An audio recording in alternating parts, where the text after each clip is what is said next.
Une moto flamboyante et un costume élaboré. Cette candidate à un concours de déguisement a sorti les grands moyens pour ressembler à un héros populaire nippon.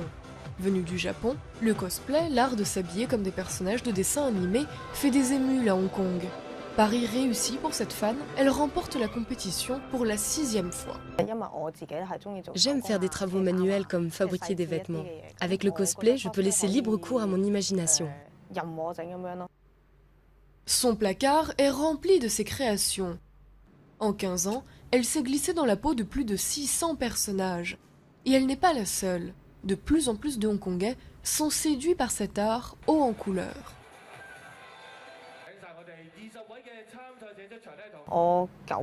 Quand j'ai entendu parler du cosplay en 1997, il n'y avait qu'une dizaine de passionnés à Hong Kong. Un an plus tard, nous étions 30 et aujourd'hui, nous sommes des milliers. Cela monte très vite. Aujourd'hui, la folie du cosplay s'empare de toute l'Asie et compte des fans à Taïwan, en Chine continentale et en Corée du Sud. Je pense que les gens à Hong Kong et ailleurs font beaucoup d'efforts pour leurs costumes, pour les rendre très beaux. Et je suis contente de voir que la culture japonaise s'étend à des personnes qui parlent des langues différentes.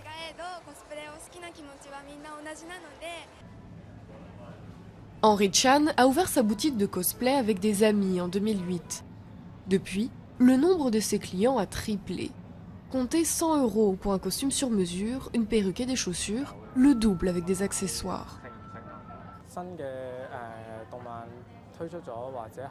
Quand un nouveau dessin animé sort au Japon, plus de gens viennent acheter des costumes particuliers. Et quand il y a un événement associé au cosplay en ville, nous faisons plus de ventes. Apparu à la fin des années 80 comme un hobby pour passionnés japonais, la mode du cosplay est de plus en plus sophistiquée et pourrait devenir un commerce lucratif dans toute l'Asie.